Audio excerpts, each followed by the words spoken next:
نستغفره ونستهديه ونعوذ بالله من شرور أنفسنا ومن سيئات أعمالنا من يهده الله فلا مضل له ومن يضلل فلا هادي له وأشهد أن لا إله إلا الله وحده لا شريك له وأشهد أن محمدا عبده ورسوله أما بعد فإن خير الكلام كلام الله وخير الهدي هدي محمد صلى الله عليه وسلم وشر الأمور محدثاتها وكل محدثة بدعة وكل بدعة ضلالة وكل ضلالة في النار.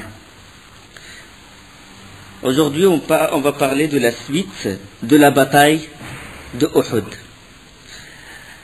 On a dit que les Quraysh, ils s'apprêtaient, ils ont quitté la Mecque pour se diriger vers Médine pour combattre le prophète sallallahu alayhi wa sallam. Ils ont fait un grand détour jusqu'à contourner Médine. Et le prophète sallallahu alayhi wa sallam, il a consulté les compagnons. Il les a consultés, est-ce qu'il doit sortir pour les combattre ou rester dans la ville, comme ça il est protégé dans la ville. Mais les compagnons, ils voulaient combattre les Quraysh, surtout ceux qui n'ont pas eu l'occasion de participer à Badr. Quand le prophète sallam fut informé de l'approche que les Quraysh, l'armée de Quraysh s'approche, il est sorti de Médine, et là, qu'est-ce qu'il a fait pour combler l'infériorité numérique de ses compagnons? Qu'est-ce qu'il a fait? Il est allé jusqu'à la montagne de Uhud. On sait que la montagne de Uhud, elle est au nord de Médine. La montagne de Uhud, elle est au nord de Médine. Donc il s'est mis au pied de cette montagne. Il s'est mis au pied de cette montagne. Et ça fait partie de la stratégie du prophète sallallahu alayhi wa sallam. Quand les mécréants sont venus, quand Quraysh sont venus, ils ont trouvé le prophète sallallahu alayhi wa sallam au pied de Uhud, la montagne derrière son dos et Médine en face de lui. Ils veulent combattre avec leur supériorité numérique, ils veulent combattre. Ils veulent s'affronter directement avec le prophète sallallahu alayhi wa sallam. Donc c'est à eux de le chercher. Vous voulez me chercher? Mettez-vous en face de moi. La montagne derrière lui et Médine en face. Ils sont obligés de venir en face. S'ils se mettent en face, ils laissent Médine derrière leur dos. Et ça, c'est déconcertant. Ça, c'est la stratégie. Quand l'ennemi il vient et qu'il ne s'attendait pas à une certaine situation, ça fait diminuer de sa force. La tactique du prophète sallallahu alayhi wa sallam. Ça, c'est premièrement. Le dos à Médine. On ne sait pas ce qui peut venir de Médine. Donc, ils vont trembler, ils vont mettre des sentinelles. Ça, c'est premièrement. Deuxièmement, la pente. Le prophète sallallahu alayhi wa sallam, il a pris la pente. Donc, le terrain, il est devant lui. Celui qui est au-dessus, il a plus de force que celui qui est en bas. D'accord? Donc, le prophète sallallahu alayhi wa sallam, il a choisi bien cet endroit pour les combattre. On a su qu'il a passé en revue sa troupe et il a trouvé des jeunes, des jeunes qui se faufilaient entre les combattants, 15 ans, 14 ans. Il a trouvé Ibn Omar radiallahu anhu, il a trouvé Zayd ibn Thabit, il a trouvé Osama ibn Zayd, il a trouvé Samara ibn Jundub, 15 ans, 14 ans. Il a trouvé un, il avait 10 ans. Il a dit retournez chez vous. Non, vous n'avez pas l'âge de combattre. Et pourtant, il y avait un des compagnons, un des jeunes, il avait 15 ans, il a dit non, au prophète sallallahu alayhi wa sallam, moi, je tire mieux que mes aînés, je suis plus fort, je ne rate pas ma cible. Et le prophète sallallahu alayhi wa sallam lui a dit, si tu es capable de faire une chose pareille, allez, viens, tu rentres dans la troupe. Et puis, il y a une autre personne qui s'est manifestée, c'est Samura ibn Jundub. Il a dit, pourquoi tu l'as choisi alors que moi je suis plus fort que lui? Si je le combats, je le bats. Il a dit, allez, faites le combat, je vais voir montrez-moi vos épreuves. Et ils ont fait le combat tous les deux. Et quand il a montré ses épreuves, il a dit à Samura ibn Jundub, il a dit, allez, viens, toi aussi tu participes à la bataille. Puis là, dans ce clan-là, le prophète sallallahu alayhi wa sallam, il incite les gens au combat. Donc il faut qu'il leur donne le moral pour combattre, il faut qu'il les réveille, il brandit une épée, sallallahu alayhi wa sallam, Il brandit une épée et puis il dit, qui prend cette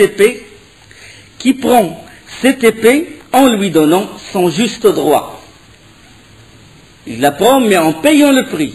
Là, Hamza radiallahu anhu, il a dit, oh, envoyé d'Allah, moi je la prends, moi je prends cette épée. Le prophète sallam a pris sa main comme ça, il se détourna de lui, puis il a dit, qui prend cette épée? Qui prend cette épée en lui donnant son juste droit? Ali radiallahu anhu, il se leva, il a dit, moi envoyé d'Allah, moi je la prends.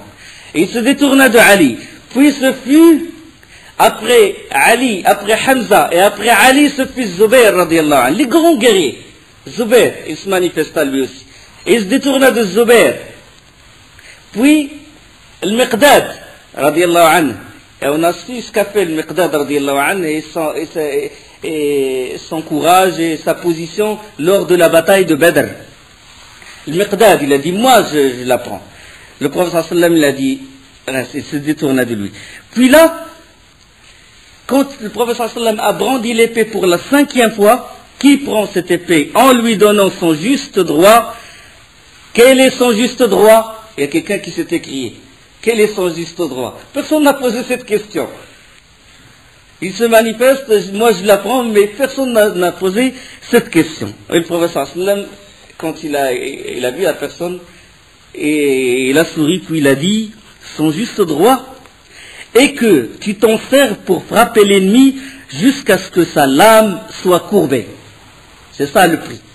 C'est pas que les coupables sont mis en déroute, non, toi tu termines, ce prix-là, c'est que cette lame d'épée, elle soit courbée.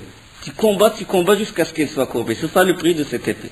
Et là, la personne qui s'appelle Abu Dujana, radiallahu anhu, il a dit, je la prendrai. Je la prendrai, elle, et en même temps son droit. Il prit l'épée de la main du prophète sallam et il se réjouit d'avoir pris cette épée. Il a eu ce privilège quand même, le Miqdad, Zubair, Hamza, qui à part cela peut... C'est les têtes.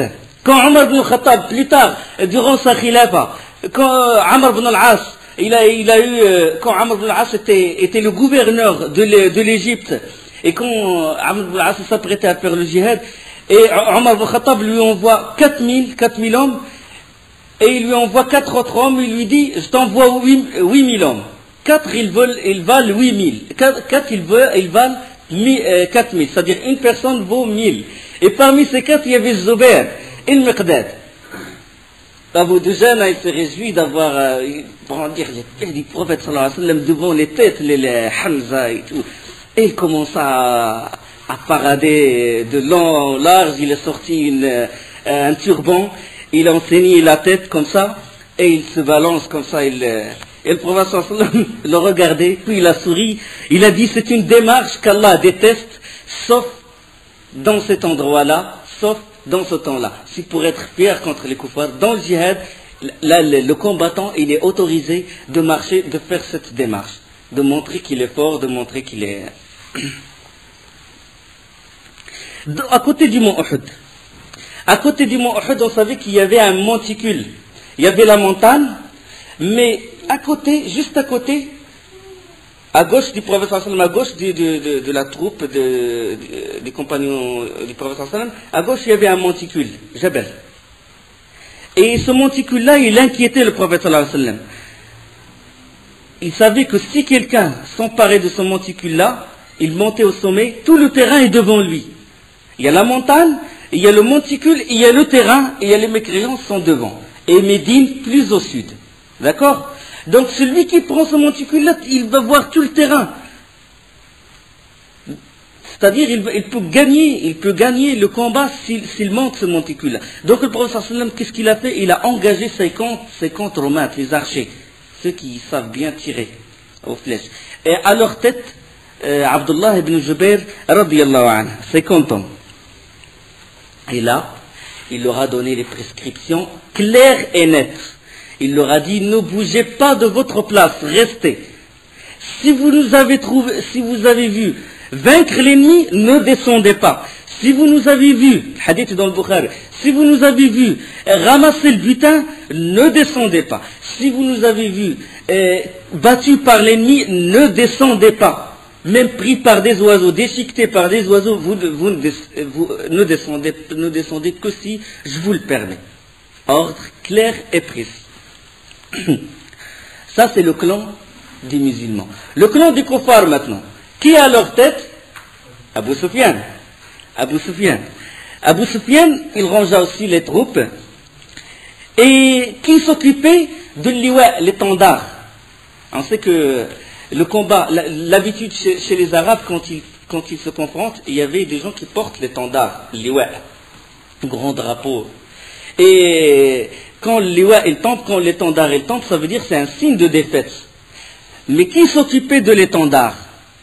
On a parlé de ça. Ceux qui s'occupaient de l'étendard, c'est Bani Abd ad-Dar. C'est depuis Qusay ibn Kilab. On sait que Qusay ibn Kilab, on a parlé durant les premiers cours.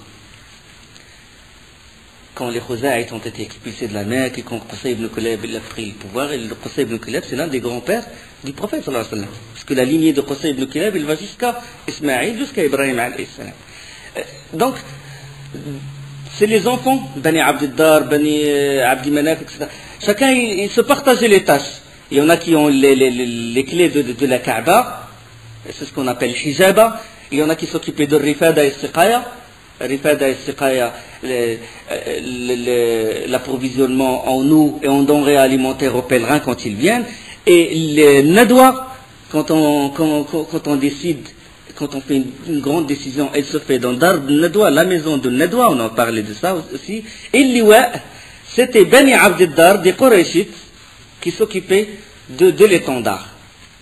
Et là, Abu Sufyan, les Bani Abd-Dar, c'était Talha, et il y avait Talha, ses frères et ses enfants, une seule famille. Abu Sufyan, il s'adressa à eux. Il a dit, vous avez eu la charge de porter l'étendard le jour de Badr. Le jour de Badr. Et vous avez vu ce qui vous est arrivé. On sait que à Badr, les deux porte-étendards, c'était laissé peu glorieusement capturés par les musulmans. Et alors Abu Sufyan, il a dit, l'armée, elle dépend des porte-étendards. L'armée, elle dépend de ces étendards. Il a dit, s'ils fléchissent, elle fléchit, elle aussi. Maintenant, soit que vous allez vous charger des étendards, ou vous laissez la responsabilité à d'autres. Ils ont dit comment? Non, non, on ne laissera pas. Tu vas voir ce qu'on va faire demain. Tu vas voir on va être solide, on va être courageux. Et ils commençaient à s'exciter et tout. Donc pourquoi? C'est parce que Abu Sufyan, il a voulu que ça soit comme ça. Il a voulu allumer leur ardeur. Il a voulu les inciter au combat. C'est pour ça qu'il leur a dit ça. Donc ça, c'est du clan de Quraysh. Quand les deux armées étaient prêtes à s'affronter, il y avait les femmes. Les femmes derrière le clan de Quraysh. À leur tête, c'est qui? La femme de Abu Sufyan, Hind bint Utbah. C'est que Hind, il a perdu son mari, il a perdu son frère durant la bataille de Badr. Qui les a tués? C'est qui? Hamza, radiyallahu anhu. Et il a voulu se venger et il incita les hommes et tout en chantant les poèmes d'antan, les poèmes arabes, en disant Nahnu banatu tariq, namshi ala al-namariq, in tuqbilu nu'aniq, wa nubsitu al-namariq, in tudbiru nufariq, firaqan ghayra wamiq. Avancez et nous vous embrassons et du doux coussin poserons, mais tournez le dos et nous vous délaisserons et point nous vous aimerons. C'est-à-dire ils insistent les hommes, soyez des hommes, soyez comme ça. Et là, on sait que Hind, il a voulu que quelqu'un tue Hamza, il a voulu se venger. Il y avait à la Mecque, il y avait un esclave qui s'appelait Wahshi. Et Wahshi avait un maître. Son maître, c'est qui? Son maître, c'est Tu'aym ibn Adi. Tu'aym ibn Adi. Et Tu'aym ibn Adi, ou plutôt Jubair ibn Mut'im. Jubair ibn Mut'im, il a perdu son oncle. Tu'aym ibn Adi. Tu'aym ibn Adi, il a été tué à Badr. Et c'est Hamza qui l'a tué. Alors Jubair ibn Mut'im, il avait cet esclave qui s'appelle Wahshi et il lui dit, si tu tues Hamza, tu es libre. Alors Wahshi, il avait qu'une seule intention, c'est de tuer Hamza. Alors Hind, il ne s'arrêta pas à inciter, à pousser les Quraysh à combattre, jusqu'au point où Abu Dujana, il racontait lui-même, quand les deux clans se sont confrontés, Abu Dujana avec son épée, il a vu une personne crier, pousser les combattants, les Quraysh à combattre, et il est allé jusqu'à cette personne. Il leva l'épée pour le tuer, il a entendu un cri. C'était un cri de femme. Il a dit c'est qui? Et puis la personne qui s'est tournée, c'était Hind ibn Utba. Jusqu'à quel point il était enthousiaste pour qu'on tue Hamza, pour que pour que les musulmans soient mis en déroute. Abu Amir, c'était un homme médinois. Il faisait partie de Médine. Et avant la venue du prophète sallallahu alayhi wa sallam, c'était lui qui était responsable et on a voulu faire de lui le roi de Médine. Le roi de Médine. Au point qu'on commença à lui faire sa couronne avant la venue du prophète sallallahu alayhi wa sallam. Mais quand le prophète sallallahu alayhi wa sallam est venu, les musulmans, les Médinois, ils ont embrassé l'islam. Et puis Abu Amir, il a perdu son pouvoir. Il n'a pas pu résister. Il n'a pas accepté qu'on lui prenne le pouvoir à Médine. Il a quitté Médine vers Cham. Mais quand il a entendu parler de la bataille de Uhud, il est venu à la Mecque. Il est venu joindre les mécréants de Quraysh. Et là, il leur dit une chose. Il leur a dit, peut-être avant la bataille, je vais appeler la tribu de l'Aus, peut-être qu'ils vont me rejoindre parce qu'ils savent que je suis un des notables, un de leurs notables, un des grands responsables de Médine. Peut-être je vais les influencer et ils vont vous rejoindre. Donc, dès que les deux armées furent à portée de voix, Abu Amir ne tarda pas à acclamer son identité. Il cria « Oh Bani, oh Aous, oh Khazraj, je suis Abu Amir. Je suis Abu Amir. » Il commença à acclamer son identité. À peine il a commencé que là, les musulmans commençaient à dire « Oh ignoble, oh Hadi, comme ça. » Lui, il a cru qu'il a perdu. Il a dit « Bon, j'ai perdu de la réputation, mais il ne savait pas que sa réputation a été est devenue nulle, a été mise à néant. Et c'est Abu Amir, déjà avant la confrontation, c'est lui qui a creusé des trous, des pièges, les fossés, pour que les musulmans tombent dans ces trous. C'était des pièges. Il a fait des pièges avant de s'adresser aux musulmans. Et puis quand il fut étonné de la réponse des musulmans, il a dit « Oh, mon peuple, il a été touché par quelque mal ou quelqu'un leur a tourné la tête. » Et alors là, ça commença le combat. Les porte-étendards sont là. Mus'ab ibn Umar du côté des musulmans et Bani Abd-Dar, les fils de Talha, ils portaient l'étendard de leur côté. Là, Hamza et Ali, radiallahu anhu, et Zubair, c'est eux qui ont organisé le combat au début. Hamza, qu'est-ce qu'il a fait? Il sait que l'étendard, que l'armée, il dépend de son étendard. Qu'est-ce qu'il a fait? Il a foncé directement vers celui qui porte l'étendard. Directement vers lui. Il fonça vers lui et le tua. Il le tua, puis il recula. Du premier coup, la bataille vient de commencer, il y a un étendard qui tombe. Du premier coup. Là, les Quraysh étaient perturbés. Ils ont voulu le repousser, puis il est revenu, et puis il s'est éloigné, puis il est revenu de nouveau, et l'étendard, il fut élevé par un autre fils de Bani Talha. L'étendard du Koufar a été levé une deuxième fois, puis Hamza a réussi à tuer le deuxième porte-étendard. Et il s'est retiré. Les Koufars qui étaient autour, qui protégeaient l'étendard, ils se sont dirigés vers Hamza, radiallahu anhu. Et ce fut Ali qui rentra d'un autre, il trouva une ouverture, il rentrait, il tuait le troisième porteur d'étendard. L'étendard, il descend, il monte. Quatrième porte-étendard a été tué par Ali, radiallahu anhu. Les Quraysh ne savaient pas comment ils vont faire courir derrière la troupe, parce que chacun avait une petite troupe, Ali, radiallahu anhu, et Hamza, chacun avait une petite troupe. Les uns se dirigèrent Ils se divisèrent, les Quraysh, les uns se dirigèrent vers Hamza, les autres vers Ali. Et ce fut Zubayr radiallahu anhu qui est venu et qui tua à notre porte d'étendard. Il y avait Asim, c'est pas Zubayr, mais Asim bin Thabit radiallahu anhu.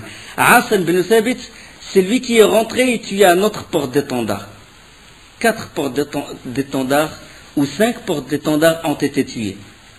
Un 6e de nouveau est intervenu, leva l'étendard et il fut tué par Asim bin Thabit radiallahu anhu. Sulaifa, la mère de l'une de ces...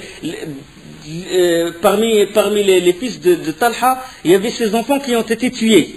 Devant elle, il les a vus, parce qu'il était derrière la troupe de Quraysh. Il les incitait à combattre. Alors là, quand il a vu que parmi ses enfants, il y avait 2 ou plus de ses enfants qui ont été tués, il a dit, il engagea le Quraysh, il leur a dit, celui qui tue Asim bin Thabit, celui qui me ramène Asim bin Thabit, et qu'il me ramène sa tête, je vais boire le vin dans sa crâne. Et je vais couvrir la tête de celui qui le tue, je vais le couvrir d'or. Sulaifa. Et les Quraysh, quand ils ont entendu ça, ils vont recevoir la récompense de celui qui tue Asim bin Thabit. Asim bin Thabit, on va en parler, Inch'Allah, dans les batailles et les expéditions, dans les cours prochains, comment Allah subhanahu wa ta'ala, il l'a protégé. Ils se dirigèrent vers Asim bin Thabit, mais, alhamdoulilah, il s'est défendu et personne n'a pu l'atteindre. Et là, quand 6 porte-étendards ont été tués, les Quraysh, parce que celui qui voit de loin, c'est que le combat il est d'un côté et le combat il fait rage du côté des porte-étendards de Quraysh, mais alors que les musulmans, leur porte-étendard, il est à l'abri. Les Quraysh, ils ont dit on va faire pareil, on va s'attaquer aux porte-étendards des musulmans. Et ils s'attaquèrent aux porte-étendards des musulmans. Celui qui portait cet étendard, c'est Mus'ab ibn Umair radiyallahu anhu. Durant ce combat, autour des étendards, le combat se déclencha dans d'autres endroits. Maintenant, le combat s'est déclenché dans d'autres endroits. Et celui qui protégeait le prophète sallallahu alayhi wa sallam, c'était Sa'd ibn Abi Waqqas radiyallahu anhu.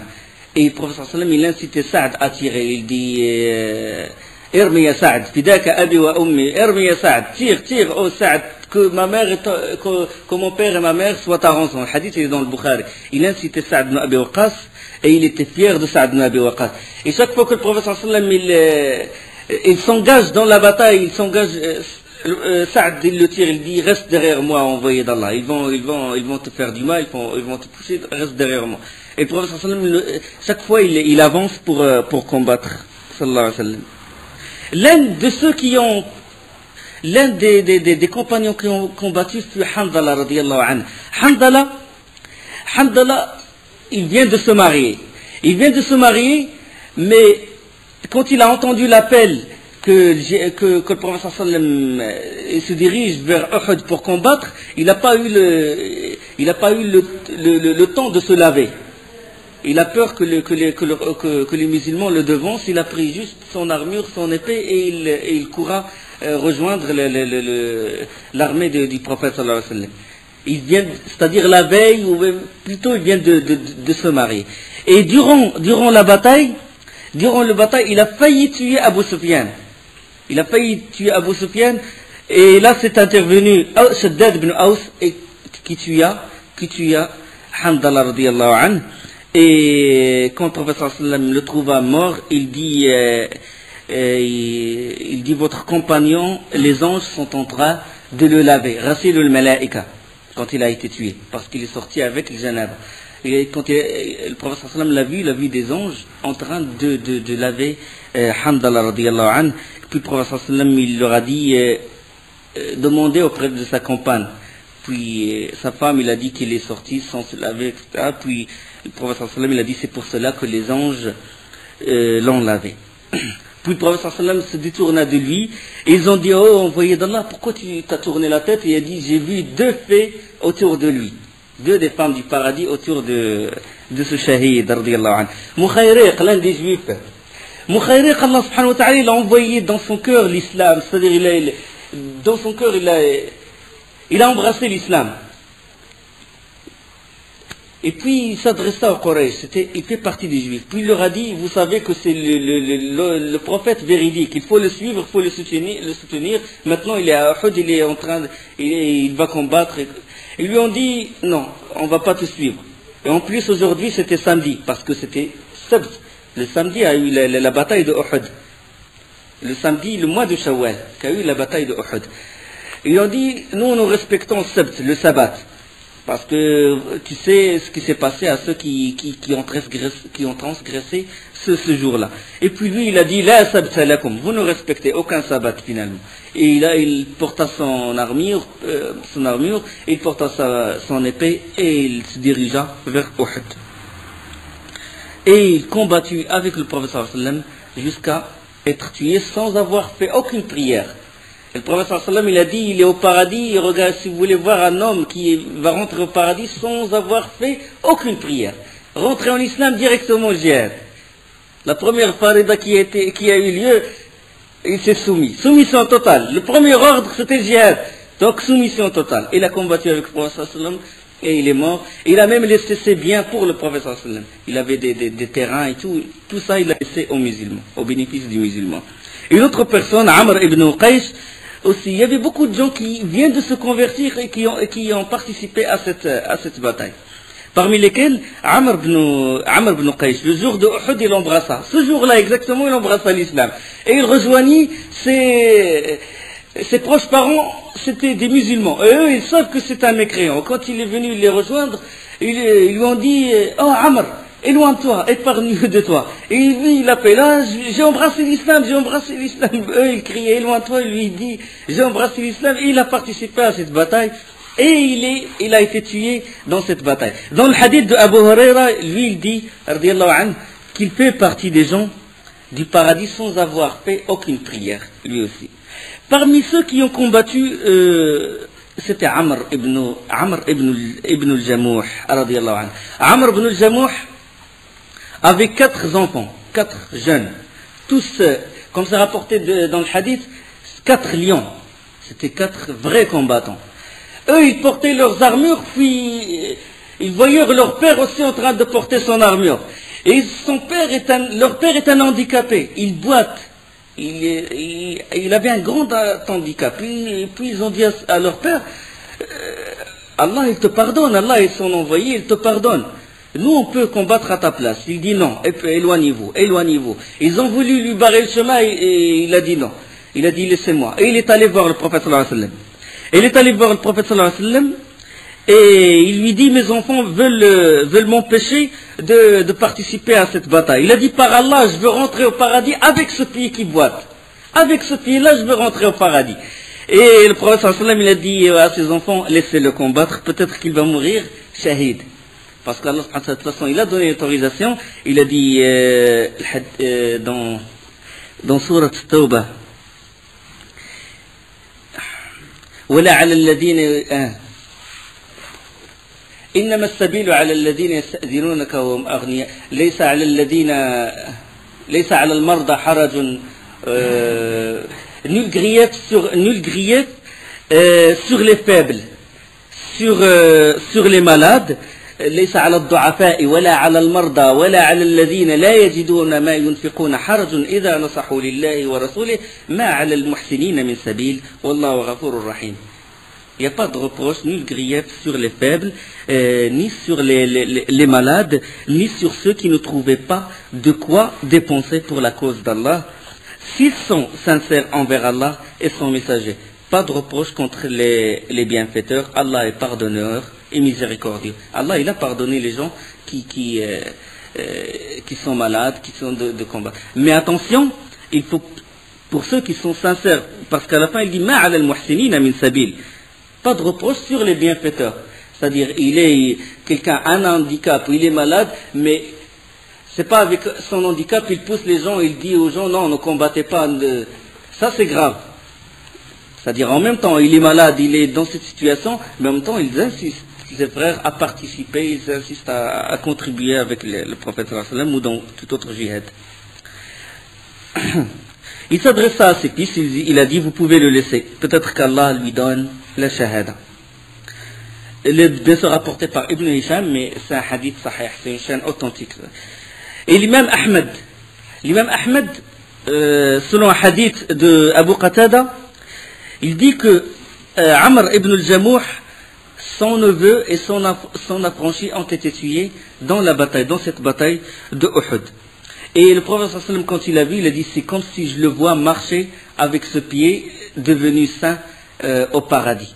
Et ils ont mis Amr ibn al-Jamouh, et ils ont mis son affranchi et son neveu dans une même tombe quand ils les ont enterrés. Parmi les combattants, un homme qui s'appelle Qazman. Qazman, il était courageux, il a montré beaucoup de courage, il blessait, il tuait beaucoup des kuffars. Et les compagnons, ils ont dit, c'est un vrai homme, il s'est livré à un vrai combat. Personne n'a réussi à faire ce qu'il a fait. Et le prophète sallallahu alayhi wa sallam, il dit, Huwa min ahli an-nar, il fait partie des gens de l'enfer. Il fait partie des gens de l'enfer. Les compagnons, ils s'étonnèrent. Il y avait un compagnon, quand il a entendu ceci, il a poursuivi cet homme, il a poursuivi Qazman. Il l'a poursuivi, et à la fin, quand Qazman a été blessé, il n'a pas supporté sa blessure. Et qu'est-ce qu'il a fait? Il s'est tué. Il s'est tué avec sa propre épée. Il s'est suicidé. Il est interdit que la personne, il se tue. وَلَا تَقْتُلُوا أَنفُسَكُمْ إِنَّ اللَّهَ كَانَ بِكُمْ رَحِيمًا وَمَنْ يَفْعَلْ ذَلِكَ عُدْوَانًا وَظُلْمًا فَسَوْفَ نُصْلِيهِ نَارًا.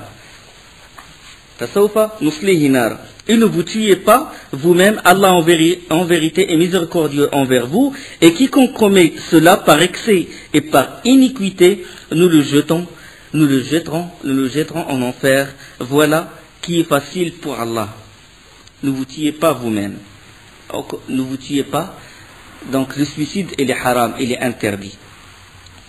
Parce que celui qui se tue par... Il y a un hadith, même des hadiths authentiques, que celui qui se tue par une barre de fer ou un couteau, il recevra le châtiment de ce couteau. C'est-à-dire s'il se frappe le ventre avec ce couteau-là, en enfer éternel, il se frappe le ventre avec ce couteau.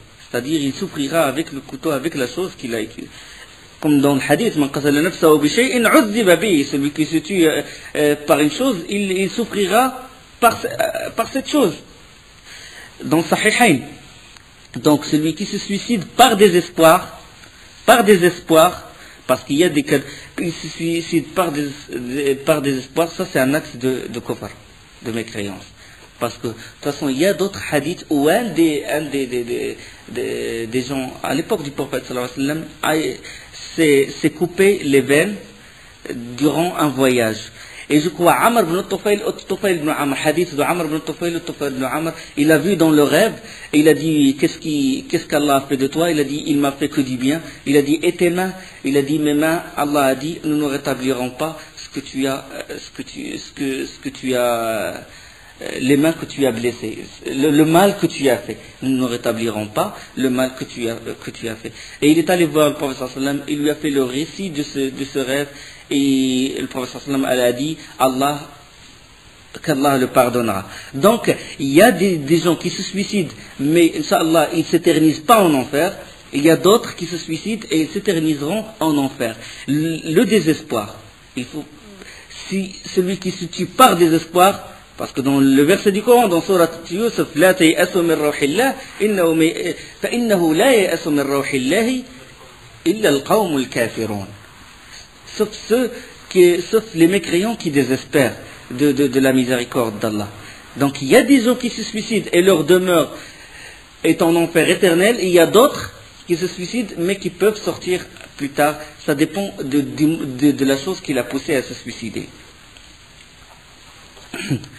Dans le même hadith rapporté par Al-Bukhari,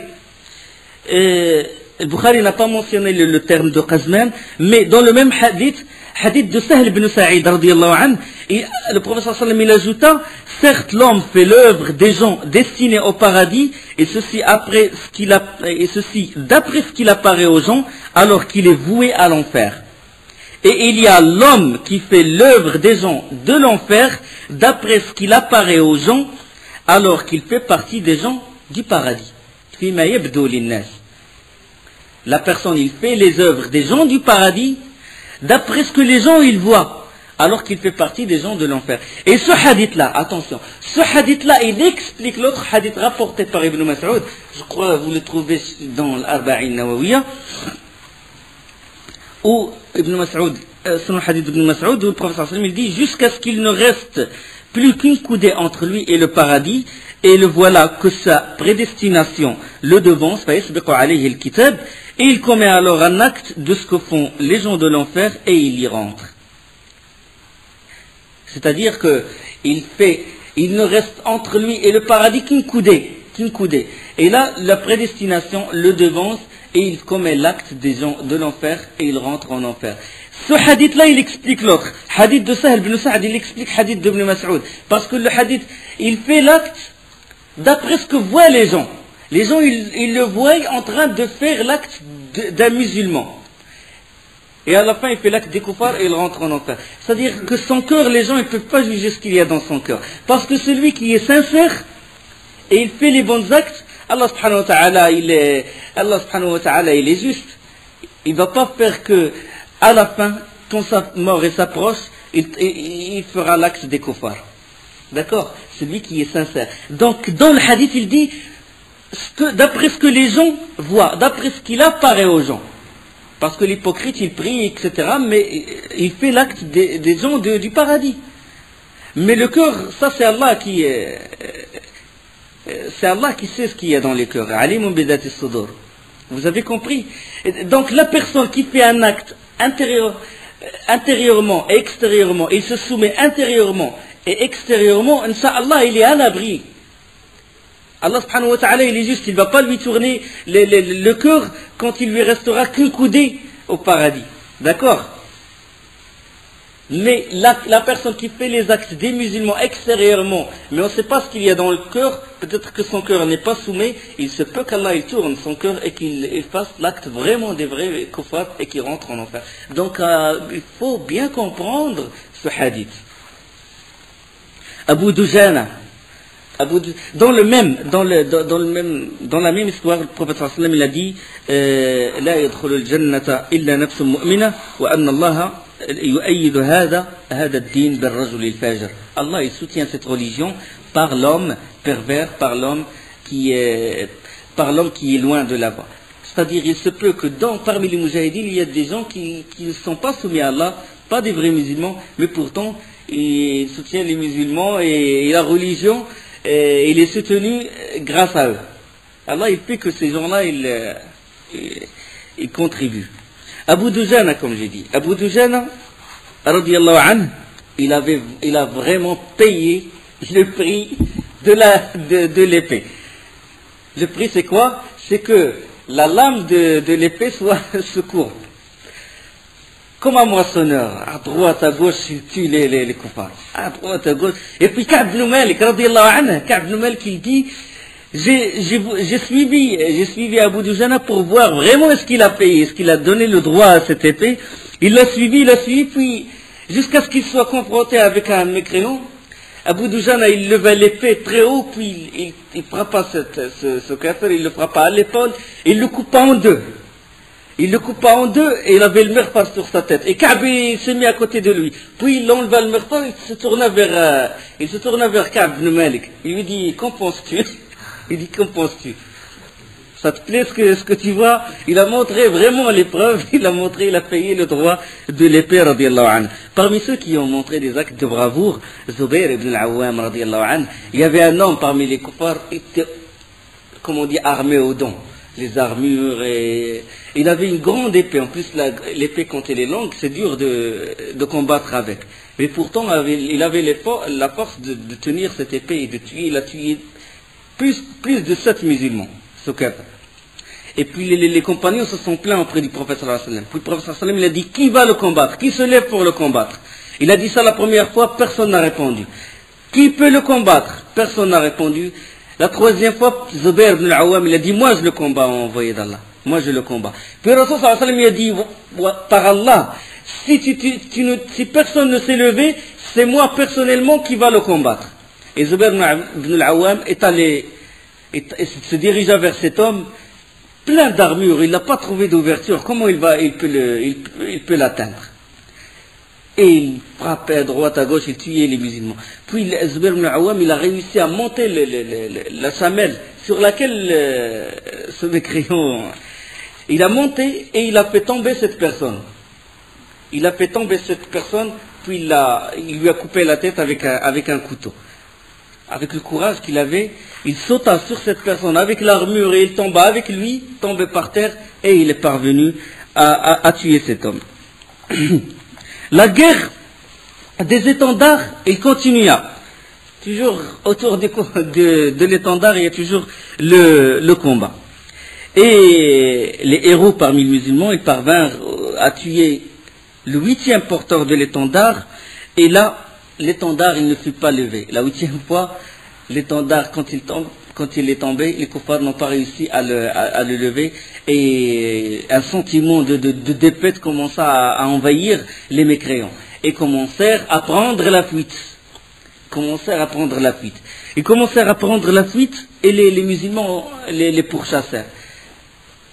Ils les ont pourchassés, ils les ont éloignés même de l'endroit de la bataille. Ceux qui étaient sur le Jabal al-Romad, ceux qui étaient sur le monticule, eux, ils gardaient toujours le dos des musulmans. Le combat des étendards, et puis il y avait une autre troupe, celle de Khalid ibn al-Walid. Khalid ibn al-Walid, il n'a pas réussi à contourner, parce qu'en général, quand on est plus nombreux, la tactique de guerre, à leur époque, il entoure l'ennemi. En général, on entoure l'ennemi quand on est plus nombreux. Les mécréants n'ont pas réussi à contourner. La montagne, elle protège le dos du prophète sallallahu alayhi wa sallam, et les archers sont sur le monticule. Ils regardaient le terrain en bas. Donc, Khalid ibn Walid, il est d'un côté, il veut tourner, à 3 reprises, il a voulu contourner la troupe, l'armée du prophète sallallahu alayhi wa sallam, il n'a pas réussi. Abdullah ibn Jubair et tout le groupe qui est sur le monticule, ils envoyèrent les flèches.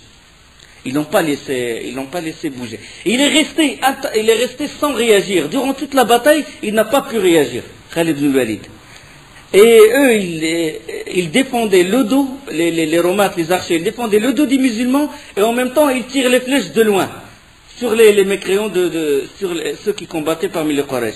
Et quand ils ont pris la fuite, certains parmi les archers, ils ont dit: nos frères, ils sont en train de ramasser le butin, la bataille est finie.